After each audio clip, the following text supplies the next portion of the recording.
Hi, and welcome to Something to Talk About. I'm Linda McNamee, and as you saw from the opening sequence, tonight's topic is on mindful nutrition.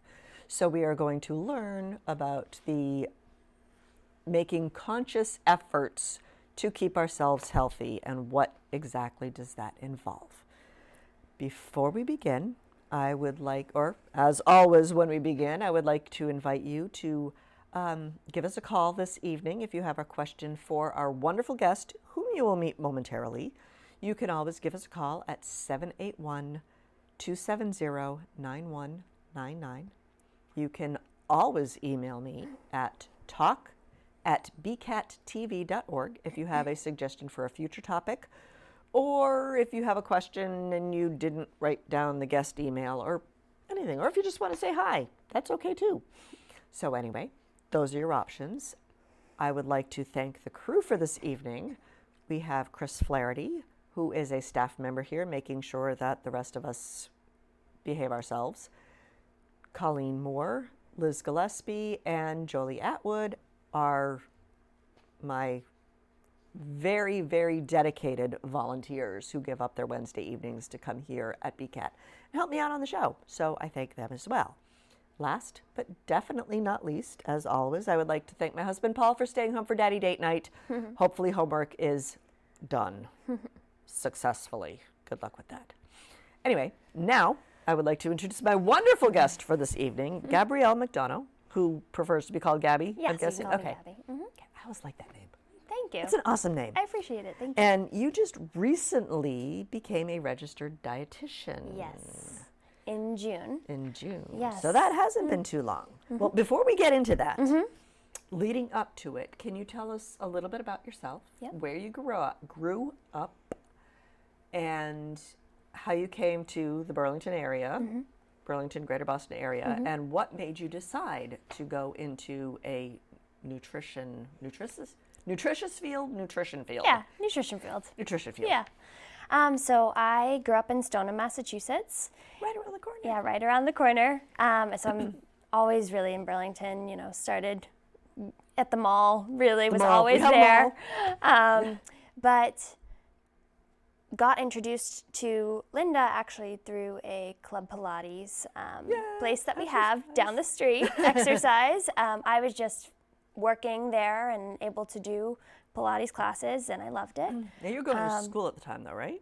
Or yes. No? Yes. So, okay. Yep, I was started in, so I passed my registered dietitian exam in June. Okay. And for 10 months before that, I was doing what's called a dietetic internship. Okay. So that's 1,200 hours of supervised practice. Wow. Who's counting? Yeah, who's counting? No, I'm sorry, you only got 1,100 and, 1,198 hours and 32 minutes. Yeah. Sorry, you don't graduate. Yeah. So basically, you have to complete all of those hours. And I was doing my master's degree at the same time during that. So as a supplement, I wanted to work part-time somewhere because you don't get paid for when you're working 40 hours a week for these internships. Yeah. So I needed to make some money. So Club Pilates was that resource for me. Yay. And then I was there for like a table event where I was promoting myself as a registered dietitian. Oh, cool.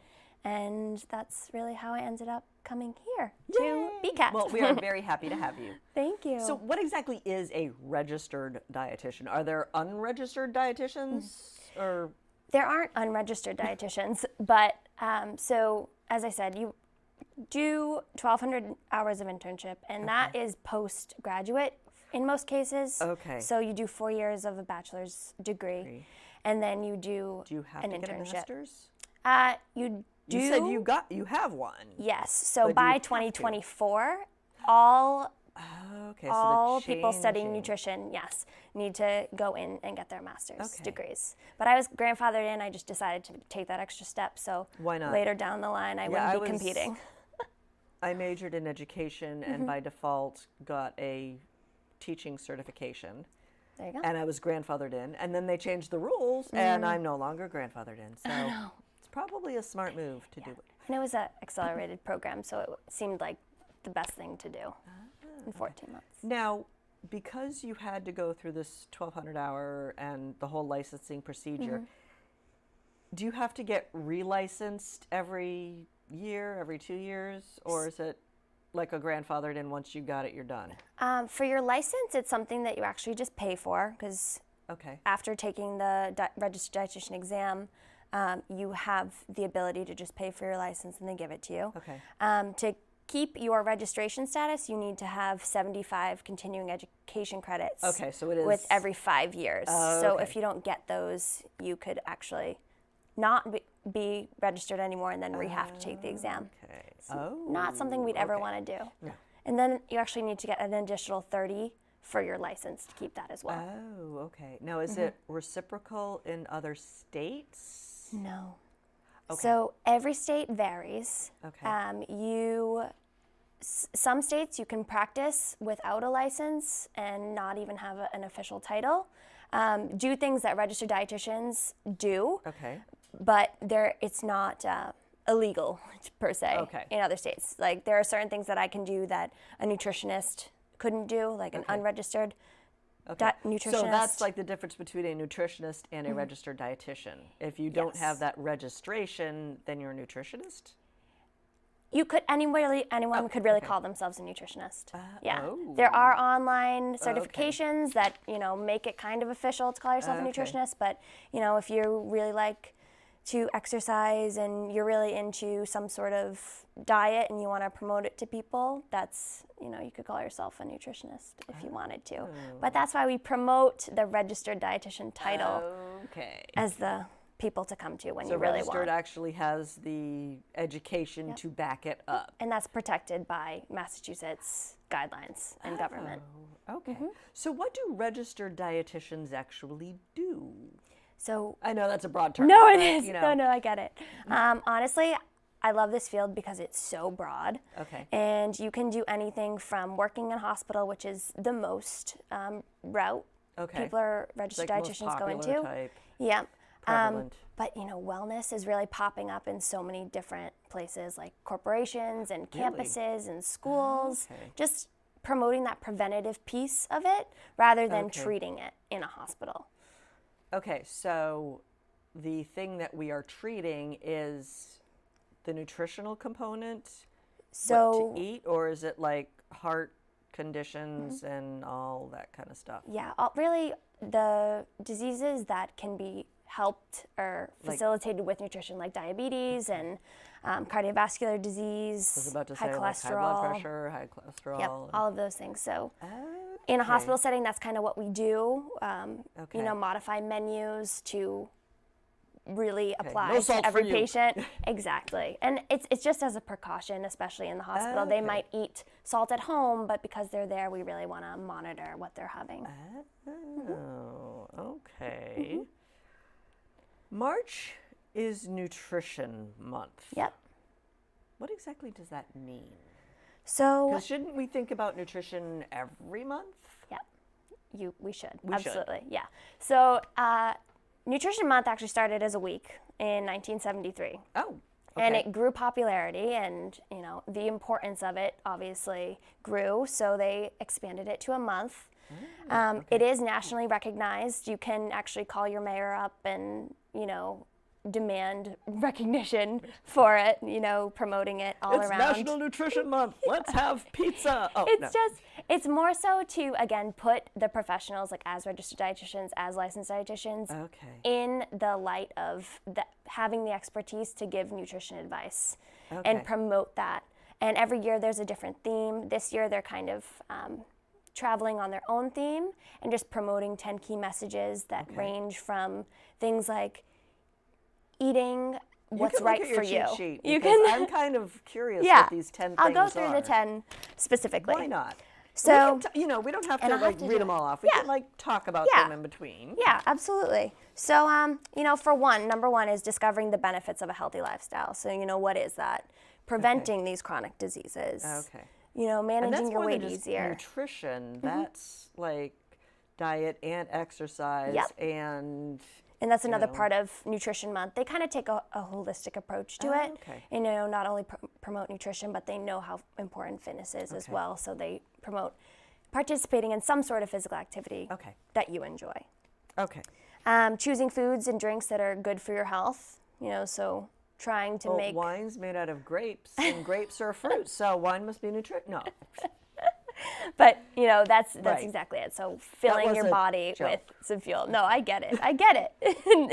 But, some people might seriously have that argument at the same time. So you need to, figure out how to... Got to be a little more logical Yeah. about this, a little more realistic. Exactly. Thank you for saying that. Including a variety of healthful foods from all food groups. So getting things from your vegetables and legumes, your Yeah, beans. you need to talk to my kid. Kids are tough when it comes to the vegetables and things like that, but there's a way to hide them. What is he, a starchitarian? Because all he eats is, or carbitarian, I think. Carbitarian. Carbitarian. Mm-hmm. All he eats is carbs. Yeah, so major food group, and then you have your proteins and your dairy Oh no, those are overrated. and your fruits. So When that's you're about 5. I 6, think I got it's 5. just overrated. Grains. No, I get it. Pasta.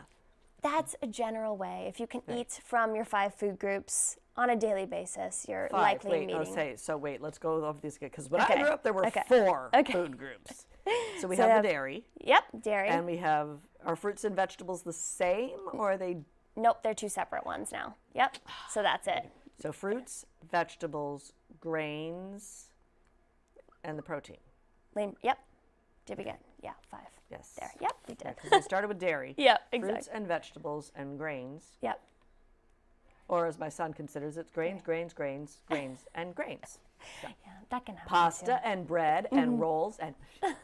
All right, I digress. No, I get it. No, I get it. And then being mindful of portion sizes. So that's one piece of the mindful about nutrition is being mindful about when you're like eating. the whole Supersize It movie that came out probably more than just a couple of years ago. Yeah. Talk about the portion size in the United States is drastically different Yep. than what it is in like European countries. Yep. And that didn't even always used to be the case. It's actually grown significantly over the last 20 years. Grown. Yes, Okay. physically. Like you used to have something like, a 5-inch in diameter bagel, and now you're looking at things like closer to 8 or 10. Right. And that's just naturally happened, and that's why they're actually changing nutrition facts labels to show more of a realistic portion when you're eating things out of packages. Yeah, so your bagel, Yeah. a portion is 1/3. Yeah, Okay, who is exactly. really going to just eat 1/3 Yeah, of or the like a bagel? half a cup of ice cream. So that's what they're changing to make it more really realistic. Okay. Because those haven't been changed in 20 years either. Portion, 1 pint. Okay, maybe not. But Yeah. So portions are very important. Are very important, yes. And then really helping reduce food waste, I think, is a really big one on this list. Paying Oh, attention to what okay. you already have in your kitchen or in your pantry, making meals out of those rather than going to the grocery store every other day okay. and then ends up wasting food. That's a problem. Another problem we really have That's true. in America is a lot of waste. And it could be by accident too, your bread got moldy because you forgot. But although, a couple of things on this. Bread getting moldy. Mm-hmm. Are they like enhancing food production, within the past 10, 20 years or something? Because it seems to take food a lot longer to spoil. Yep. Food production has been astronomically changed. It continues to develop new technologies and new Like the chemicals GMO versus and no GMOs. yes, okay. that's a whole topic we Yeah, could go into we're not as going to well. go there. We're not going to go there. But yes, the food industry is really finding a way to prevent things from spoiling and increasing the shelf life for foods, and that. Because there used to be a joke about, Varies on how they Twinkies do never that. go bad. Well, now nothing seems to go bad. We did the little science experiment with my scouts where, you take a piece of bread, white bread, of course, with lots of nutrition, and you put it in a little Ziploc baggie and watch it turn moldy. Well, 3 weeks go by and this thing is still sitting there unharmed. What is that doing to my insides? Yeah. Is it preserving me now? No. So it doesn't have to when I'm dead? Yeah. I mean, seriously. I wouldn't say to go that far, but there definitely are those preservatives in them. And if you're constantly eating things with the preservatives in them, they can just build up in your body and cause other issues. Exactly. But yeah, when we were talking about food waste, I did have a guest earlier, a while back, where I think she said like 47%, or like almost extra. 50. I don't know if it was just a shade under 50 or shade above 50% of food is thrown out unnecessarily. Yeah. Isn't that shocking? That's a lot. It is. It is. And, it happens to all of us. It's like, and especially I find when people are starting a new eating routine and they want to start eating all of these different recipes because they're healthy, they'll go overboard in choosing recipes and they may be buying ingredients that aren't in their cupboards, like sesame oil to make a sesame chicken or something. And then when else are you going to use sesame oil? Exactly. Trying to be mindful of getting ingredients, but that Or you will buy be it incorporated and then into a lot of foods. I'm going to get some kale, and you get it, and you try making a smoothie, and it's disgusting, and you never want to do it again. Right. But what other ways can you use kale? Exactly. Kale chips. Just if you bought the product, Right. now being creative on how to use it is a good way not to waste. That's what Google's for. Exactly. Google. I love Google. It's an amazing thing. Okay, did we finish all of those? Nope. Still going through. Okay. Pick and choosing. Yeah. Keeping it simple, because eating right doesn't always have to be complicated.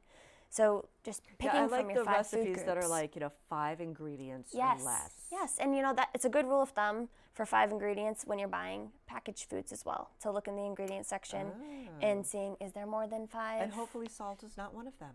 Salt. Salt is always it. Yeah. Salt is But if it's the little first salt here and ingredient, there. no. Yeah, you don't want it to be the first. Absolutely, you don't want it to be the first. Making food safety a part of your everyday routine. So Okay, how do we washing do your that? hands. Okay. Washing your hands, making sure that you're not preparing raw food at the same time you're preparing a salad, because you could really easily cross-contaminate there. If you have allergies in the house or your allergies at schools, making sure that you're being cautious of that. So food safety is huge.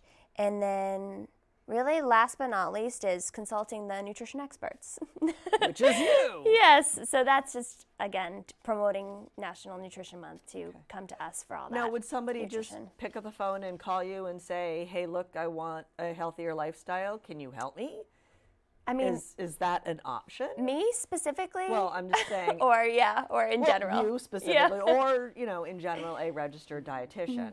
So the fact of the matter is most insurances actually will cover a certain amount of registered dietitian visits. Okay. You might not decide to go through your insurance because you don't necessarily want to see that particular dietitian, so you go out of your network, whatever it is. But it's pretty easy to see a registered dietitian, whether it's through your network or you know somebody like myself and would want to call me. You can.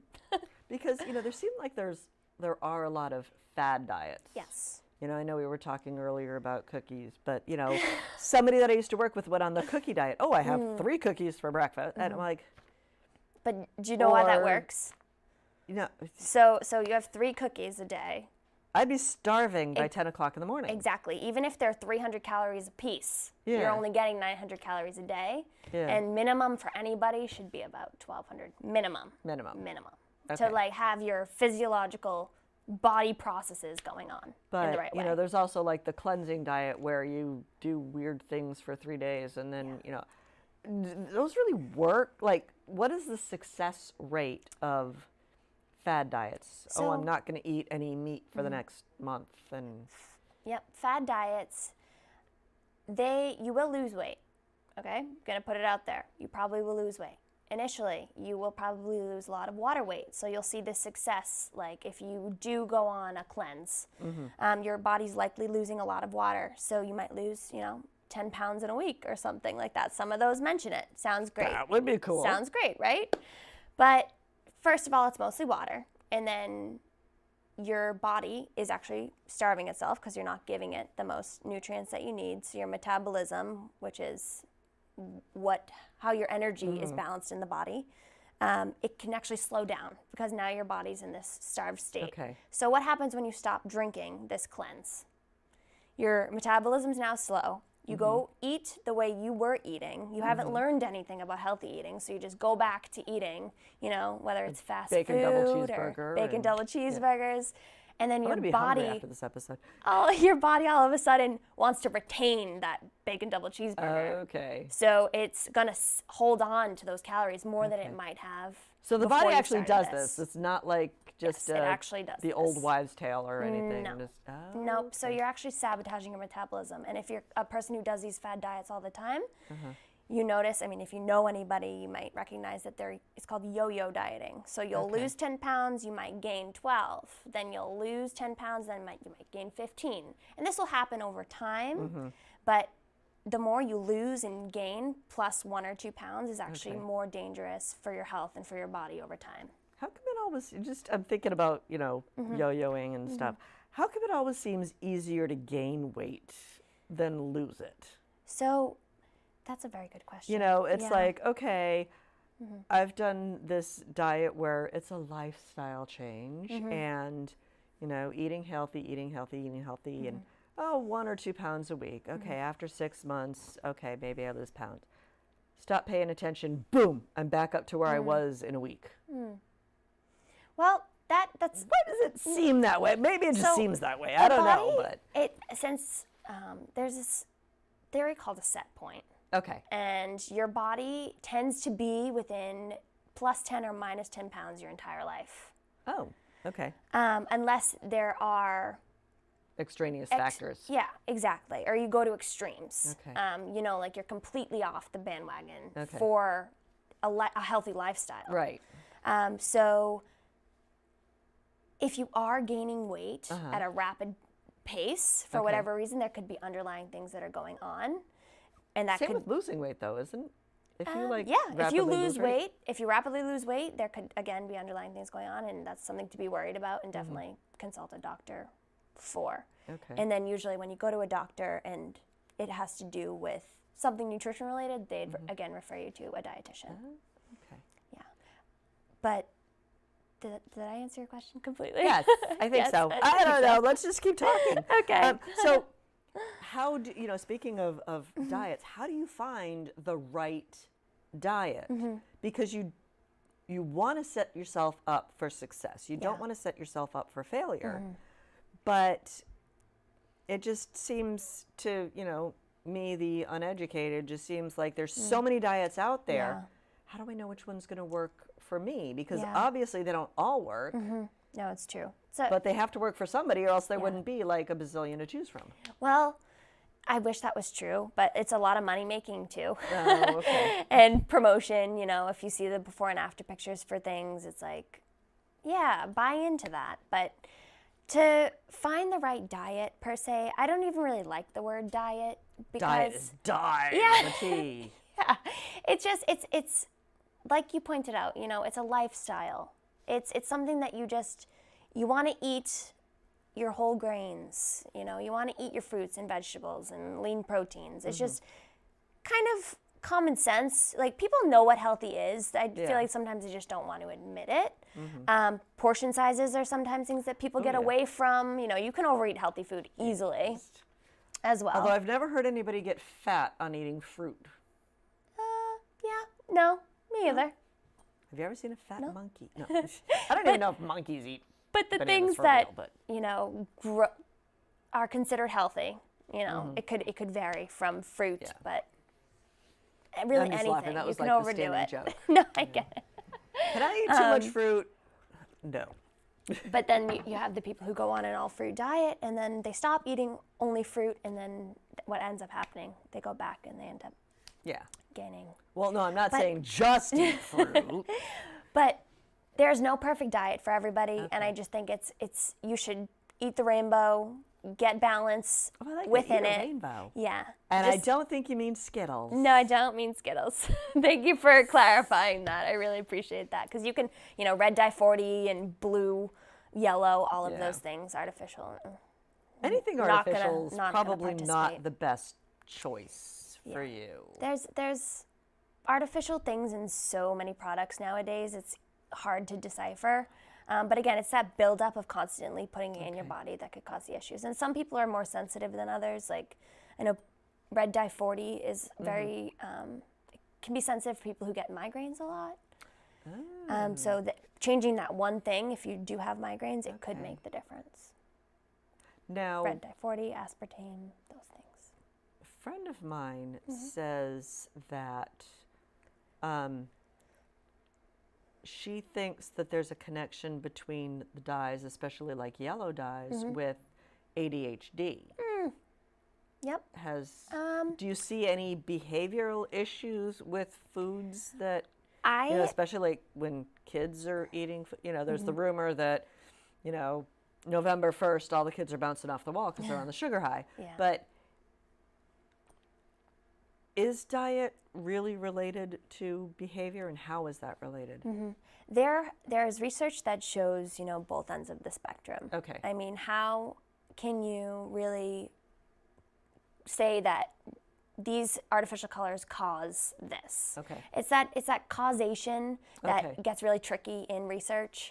You can't really link them. There's so many other factors. There's the environment, there's other things in the food. So it becomes really difficult on that level of research to say this causes this. But it has been shown. But then again, where do those studies come from? Who's funding the research? There's a lot behind it. But I wouldn't Who's say funding the research? Yeah, I wouldn't say to just avoid them completely. It could be something you try at first to help treat. Because what's the harm in taking away artificial colors? Yeah, that's true. Nothing. See if it helps, and if it does, great. But if not, Darn, then I won't be able to eat M&Ms anymore. yeah, that could be sad for a kid too. But there's definitely that research is out there for sure. Now, I want to talk a little bit more about how, you mentioned in the hospitals, a lot of times dietitians help with recovery from, certain conditions like diabetes and high cholesterol and high blood pressure and all of that. Is there like a genetic or hereditary causality, I guess, with some of these instances? It is possible. Type 2 diabetes is the type that you can actually grow into. It's not something you're born with. Right. So it's either your body becomes resistant to insulin, so the sugar stays within your blood. Okay. That can be hereditary. You might see along the lines of your family, your mom had type 2 diabetes, her mom, etc. So it might fall into the child. Another thing is if a pregnant mom has gestational diabetes, that's just having diabetes when you're pregnant. Okay. It puts the child at higher risk of having type 2 diabetes later on in life. Type 2. Okay. Type 2. So that doesn't necessarily impact juvenile diabetes. No. Okay. So juvenile diabetes is in type 1. That again can have, it's more likely to have. But that's not hereditary. diet related. Not diet related. Type 2 is diet related. Is diet related. Yep. And cholesterol is another one that can have hereditary. Oh, okay. I'm not saying that if dad had, high cholesterol, you're guaranteed. I'm not saying that. Because that's a good point to bring up because, but your chances. Your DNA is your DNA. Yeah. You're given the cards you're provided. But through lifestyle and diet, there's definitely ways to change your destiny. Redirect. Yeah. Exactly. Okay. And there's a big field right now, it's like nutrigenomics, so nutrition and genes. And there are certain factors that, certain things you eat, like vegetables and cruciferous vegetables, like Brussels sprouts and broccoli and cauliflower can actually turn genes, like cancer genes, off. Like you're lowering your risk. That's why they say lowering. You're not eliminating. Yeah, not eliminating, lowering. Cool. I always liked So broccoli eating things can actually play around with your genes as well. Well, that's The handy environment. to know. Yeah, exactly. Now, other than food choices, I don't know if we've fully exhausted this or not, but some of these diseases, are there other options, or is it just like food related? Like if you're at risk for diabetes, is diet alone enough to reduce the risk? It depends. Type 2 diabetes, for one, yes. You could change your life around, weight loss if you are overweight and have type 2 diabetes. It's not 100% of cases. You might see somebody of normal weight who has type 2 diabetes. But weight loss, for one, can definitely eliminate your diabetes risk. That's why something like weight loss surgery, if you're a candidate for that, there is proven cases that show when you do go through that process that your diabetes is completely eliminated. Wow. It doesn't happen for everybody. But that's still a pretty big risk. Again, and it is. Again, it's just rumors about people who do go through the gastric bypass surgeries that you still have to make those lifestyle changes because... And that's why it's so important to, consult with a dietitian and even a psychologist in most cases too, because if the mind is a powerful thing, and you have to figure out about why you got to the weight that you did. It could be just because you've overeaten, or there could be some mental component to it, or there's a comfort or a stress. Exactly. So making sure that you are kind of healed or comfortable in a mental state before you go through that, because your stomach is 3/4 of the way gone. And if you're a stress eater and you haven't coped with that before the surgery, you're going to still stress eat, and you can actually stretch out what they shrunk. Ooh. Yeah, it can get pretty nasty. But full circle, diet and exercise would be the first intervention in any of these nutrition-related diseases. From my perspective, some doctors, if you have high cholesterol, they'll just put you on a medication. Right. And then it's harder to get off that medication if you do want to go the nutrition route. Right. So there's all those factors, and I'm for medicine too, but there's ways to. Yeah. And you don't want to automatically say, I don't have to pay attention to my diet because I'm on medication. And that happens too. I know plenty of people. So do I. That's why I'm kind of saying it's like, no, you probably, if you're on high blood pressure medicine, you probably should still pay attention to what you're eating, or else your medicine's going to have to work harder, and you'll have to, change medicines or increase the dosage. Yep, and I see it in the hospital all the time. It's very rare when I have patients. I work at a rehab hospital, so I'm primarily dealing with older patients, recovery from stroke, heart attack, things like that. They're on at least, 5 at the least medications for all different things. So if we can control the nutrition for them, that will help that medication work maybe a little bit better, or supplement it, that's good, because they're on so many other medications that are already working for them. The diet can... Oof. Yeah. Sometimes people can actually get off of medications. So like if they're borderline diabetes and they do successfully change their eating habits, then they don't have to go on, the daily injections of insulin or... Yep, so exactly. It can work. Yep, in type 2 diabetes, if you're taking insulin, you're at a point where it's actually called type 3 diabetes now. Oh, really? The coined term for it.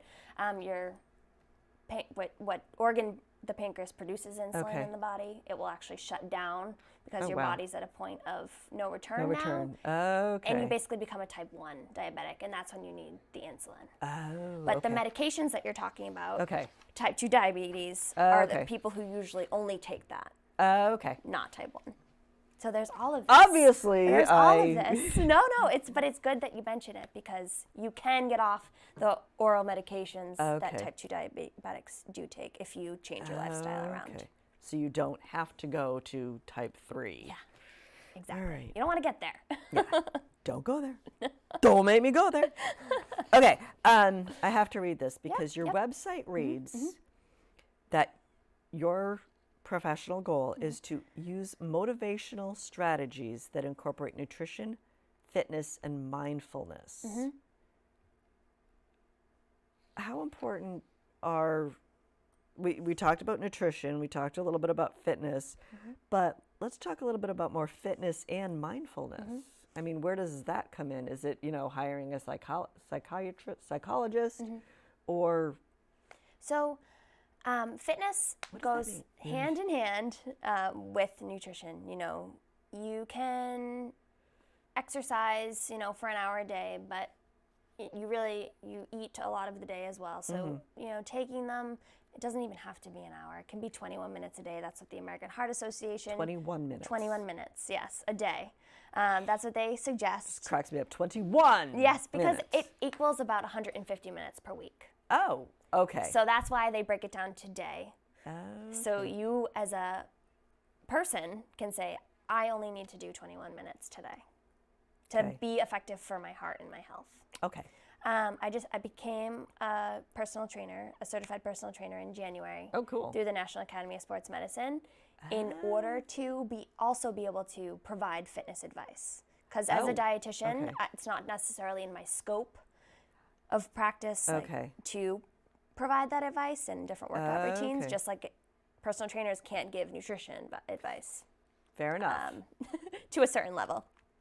So mindfulness is the next piece of it that I would want people to be aware of. And that isn't just, your mental health, like you might want to see a psychologist for if that is an issue. It's more so being mindful of your choices, your food choices, thinking about why you're eating. Are you hungry? Are you stressed? Are you tired? Are you bored? Are you bored? Exactly. What you're eating, when you're eating, are you physically hungry? Thinking all of those things, a lot of times, you turn on your mind. Thirsty, if you're hungry, Thirsty too. you have a glass of water first and see if that does anything. Yep, because all of those factors can come into play and make you hungry. But is it an external reason? Is it an internal reason? So becoming mindful, actually thinking about it, is going to help you maintain or your weight. Does that also tie in with like portion control? Yep. And be mindful this is of your my portions. half cup of ice cream. Yep. Be mindful of your portions. Be mindful of your recipes. Yep. And another thing that I really like to point out is, we're so distracted on our phones all the time, or reading books, or on your laptops, or at your desk. Being mindful when you're eating. So really looking at your food and putting the fork, to your nose or to your mouth. Smelling Looking at yourself eating instead Some of... people think I'm crazy. Like, people have caught me smelling like a chip before just by awkwardness. It's so Gabby, awkward. are you feeling okay? I guess I didn't mean to do that, but I smell like everything. And it could be a thing that I don't want to eat something sour either, because that's happened to me before, and I just probably don't want to repeat that. Yeah.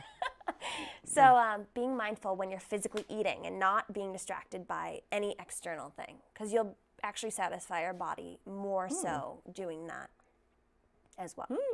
I didn't know that. Yes. So, and then as you're taking your time, instead of, texting and then you realize that your plate is empty and you're like, wait, but I'm not full. I need to eat more.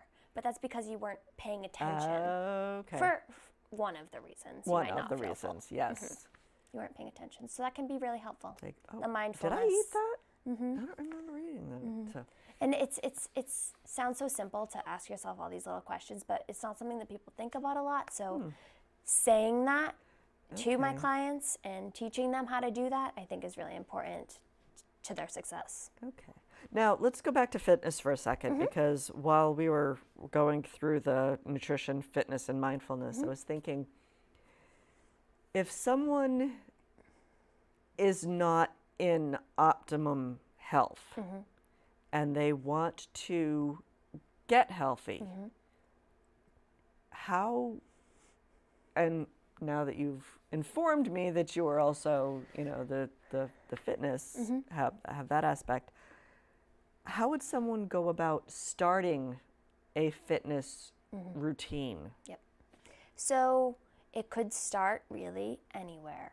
It could start at home, on demand, if you have cable. That is a resource that you can use to have access to tons of different workout videos. If you're truly a beginner, you'll want to talk to a professional to at least make sure that your form is appropriate because you could hurt Okay. yourself if you all of a sudden decide to do, P90X, which is like an online, very intense That exercise sounds routine. intense. But if it promises weight loss, people are going to try to do it Yeah. and then hurt themselves and then not want to work out ever again. So Okay. if you're really But I'm starting also out, thinking like the overweight person who has bad knees, they're not about to pick up jogging. yeah, exactly. So, I mean, the best way to find somebody and consult someone would just be walking into your like local fitness gym or fitness center. People can be intimidated by fitness centers, so it could just be a short conversation with someone and telling them, working with them to tell you things you can do at home in your own privacy of your own home. But if physical activity can really be anything. It could be walking, it could be dancing, Zumba, if you wanted to go to classes, different classes like Pilates. It could really look different for everybody, but I think if you're really starting out, knowing your form, what you're doing. Because you don't want to damage yourself even more. Exactly.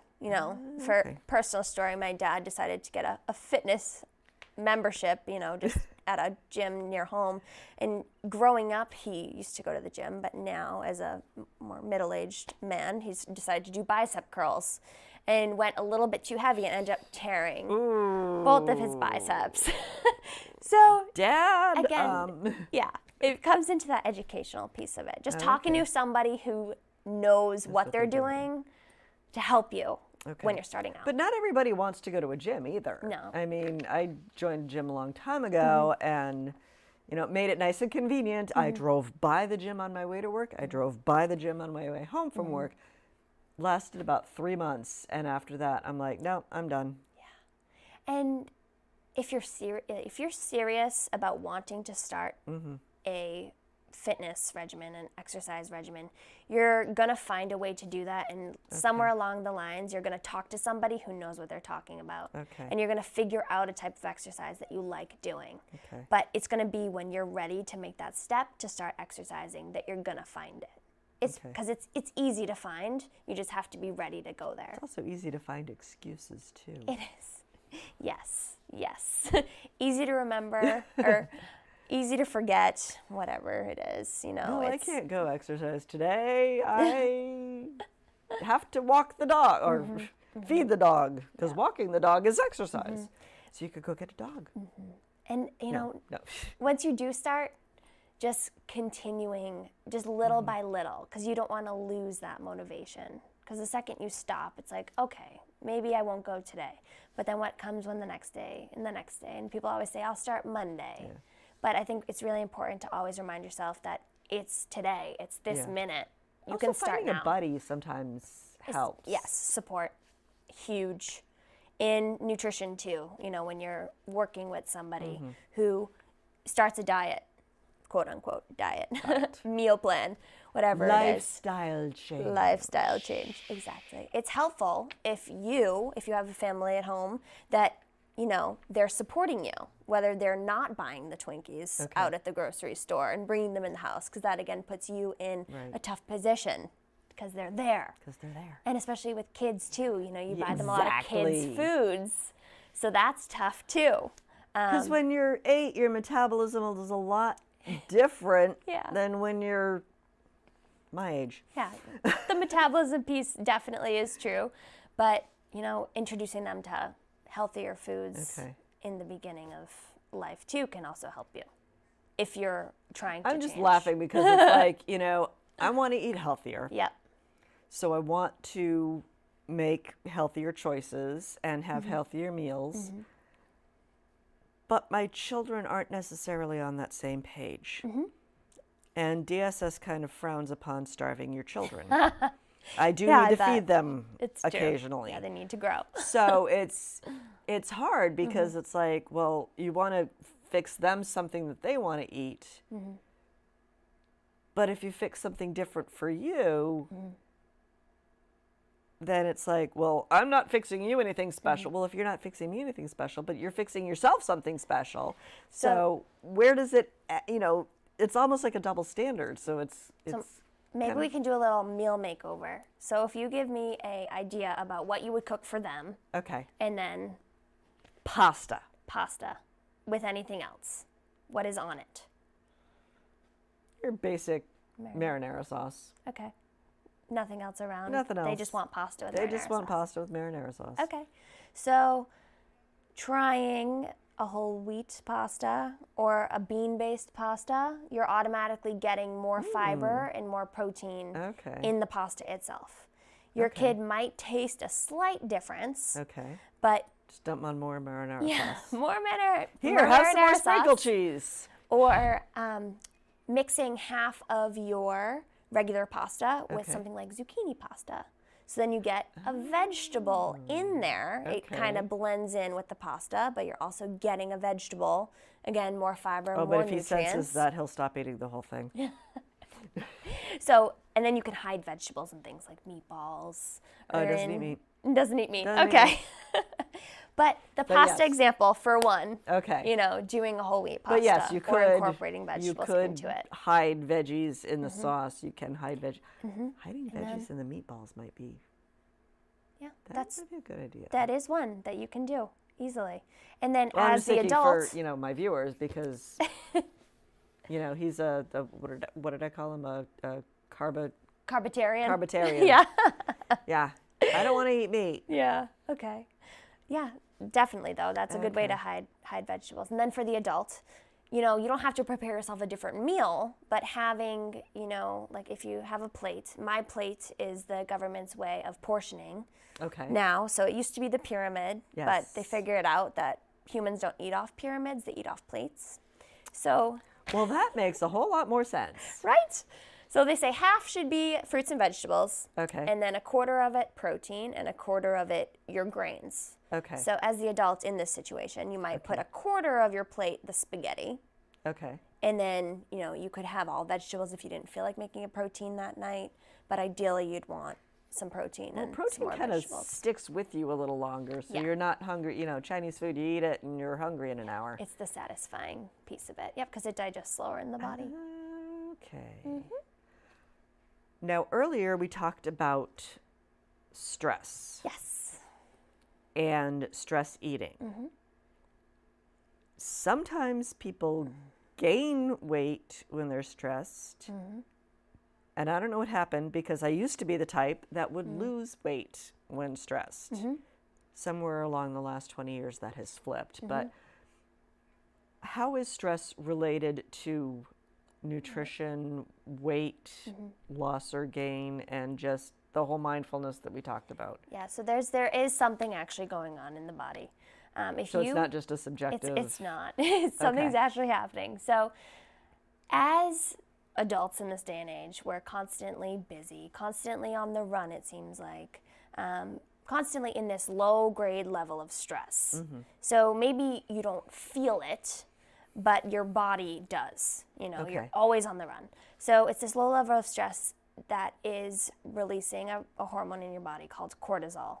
And this can be happening at very low levels, but over time, as you get older, it's really working against you, because cortisol actually helps you store more weight on your body because it thinks it needs to prepare for a stressed event. Okay. Like you are, it's like a fight or flight response. Like someone's chasing after you, you need this energy on your body to be able to get away from that. Because I'm like, store the energy because you're going to hibernate. I'm like, that doesn't seem stress to me. But yes, the fight or flight, I'm going to need this energy to, And that's not realistic for us. We're not going to get in those situations. I hope. But not. that's when that's considered high stress. But because we have this constant low grade level of stress all the time, that cortisol is still being released. And that can be why you're gaining weight more so than another person who's not constantly on a low grade level of stress. You just kind of need to relax. Yes, find different ways, That could be exercising, that could be, if you're into yoga or meditating. Meditation. All of those things. Just coping with stress, I think, is the number one thing you can do for your health. Like secondary, primarily even before nutrition. Because, I'm just looking at my next question, because some people eat when they're stressed and other people avoid food. Yep.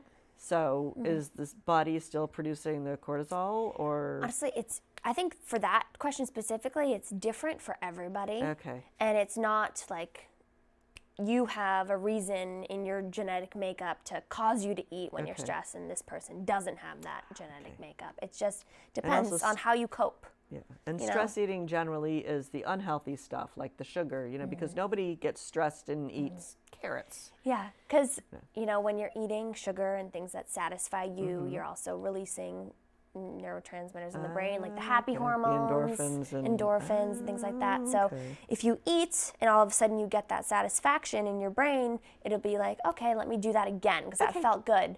But can you tell me, or do you know anybody, the way they feel afterwards, after they go through that stress eating? Okay. Probably a little bit guilty afterwards, Yeah, usually. usually. Yeah, I'm still stressed and now I have a stomach ache. Yeah. So that's another thing to be mindful of, Okay. Now, thinking about how you feel after. totally anti-stress Okay. at this Yeah, point, don't but we stress. only have a few minutes left. Okay. But BMI rates, Mm-hmm.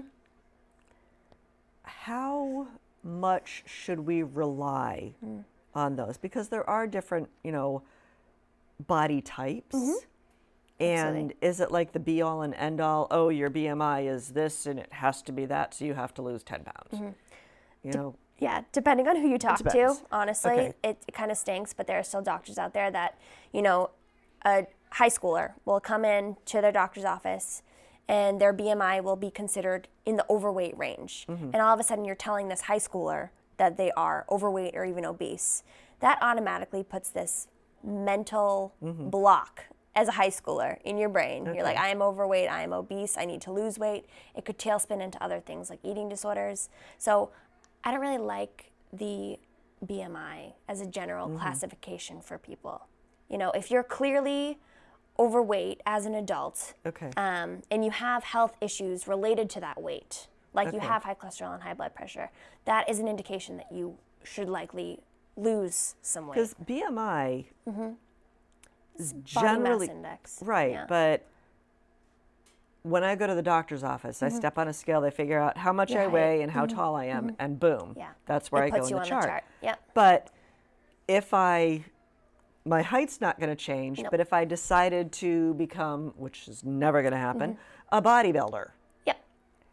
The composition and is different. yeah, I will still weigh the same. Yep. But it's all Muscle. muscle tone, which weighs more per unit than Yeah. fat. Yeah. So Why wouldn't my BMI score? My BMI score might not change. that's why it's another reason why it's Okay. not inaccurate, but a pound of fat is the same as a pound of muscle in weight. Right. But a pound of fat takes up more area Right. in the body. Right. So BMI isn't always an indicator, as you mentioned. So there are other things that you can do. Okay. Like Such as? measuring your waist Okay. circumference. So Okay. waist circumference is a huge indicator of health risk, and just measuring like the middle of your belly button region. And why? Because Is that also is compared to like your height? in your well? hips, actually. Okay. So the ratio between your waist and your Okay. hips, because genetics play a role in where fat sits on your body, and usually if you have a bigger bottom half, that's usually genetic related. It's not a health risk. Okay. But around the stomach, it can be a health risk because it's around all of your organs, and that's putting pressure on your organs, causing issues from the inside out. Okay. So measuring waist circumference, I think, is a better indicator than BMI. Well, that overall. would kind of solve the issue of my never becoming a weightlifter. Yeah. Okay. Sensitive. What are your goals My goals. for your future of being a registered dietitian? What do you want to do? So recently I've put some thought into this because I Okay. am in 2 part-time positions in preventative and treatment right now. Okay. In the corporate setting, I think that having a dietitian, I work at Gillette in Boston, so I'm their employees dietitian. I think that is the setting to be in the Okay. preventative setting. So corporate, campus, school, Okay. really putting that education piece in it. I love to educate. I love to talk to people about nutrition in general and all things that have to do with the healthy lifestyle, to really prevent them from getting to the point of getting a sickness or Okay. the point of no return, which usually there is, but I've seen some really tough things in the hospitals that I want to prevent people from getting there. Okay. So whatever preventative setting I can be in, I think that'd be is cool. important. Yeah, that's my dream. And that's a good dream to have. But Thank also, you. you have another dream. You like to travel. I do love to travel. Where do you like to travel? Yeah, I mean, really anywhere. I really would like to explore the United States more. Okay. I've been to Italy and Germany and Hawaii recently, in the United States, I know. But it seems like a different world. It is. Took so long to get there. Actually, the longest flight I ever took was there. But I saw my other fellow registered dietitian friend Fun. Yeah, Somebody you met through school? through or- school. Yep. And so she passed her exam in California, decided to move out to Hawaii, and now is Wow. a registered dietitian there. Darn. I know. That's pretty rough. It's just amazing. You can go wherever. I just love flying, traveling, packing, unpacking. Yeah, I don't know, what I right? hate. Everybody hates it. I like planning it, what I'm gonna wear. Just the anticipation of it, I think, is what gets me. And I want a job that will be flexible, that I could travel with. That would also be a okay. dream. But really anywhere. You know, maybe you could do Warm like places are my sports favorite. or sports nutrition or something, and get a job with the Red Sox and always so travel. true. Or, Spring training. You know, exactly. That'd be really cool. Yeah. Or the U.S. gymnastics team or something, because they go to the Olympics every 4 years. That'd be really cool. Sports nutrition is a whole nother realm. Oh, that's a whole other. Oh, Yes, okay. yes. It's pretty specialized. That's the other thing in this field. You have your specialties. Okay. I haven't figured mine out yet. Okay.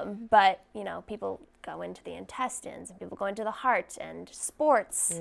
Yeah, it could I be don't think I boring want to do the sciencey intestinal stuff. Yeah, That no. just sounds kind of dangerous. But anything where I'm really needed, Okay. to really help somebody is going to be, I feel like, my specialty. That can be generalized in a lot of places, but if people, like kids per se, if they aren't Okay. growing on the right path, Yeah. they have the growth charts and things Yeah, like they have that. the growth charts. They need a nutritionist or a dietitian Mm-hmm. to be able to show them and help their parents, kind of guide them Not to how starve they them. can grow. Exactly. So, I'm needed in that Okay. case. I want to be needed. Excellent. Now, just really quickly, you mentioned the specialties. Would you have to go back to school for that, like get a second master's degree, or could you just do with the 75 hours of? Yeah, there are certifications that you can take, Okay. and they actually qualify for your continuing education credits. So if you wanted to become like a certified diabetes educator, if that was something you really wanted to focus on as diabetes, you'd go through that whole course, you'd take a test, Okay. and be certified in that. Fun. Yeah. Well, we are out of time, so thank you so much. It was Thank so you. fun seeing Thank you, you. It was and fun I seeing really you like too. chatting and everything. and Me it- too. It's been a you lot know, of fun. Hope you learned something. I did. I learned lots of stuff. So thank you. And I hope everyone at home managed to take something away from our conversation this evening about more mindfulness and a healthier lifestyle. So thank you very much for tuning in, and have a safe week, have a happy week, and I will see you around town. Good night.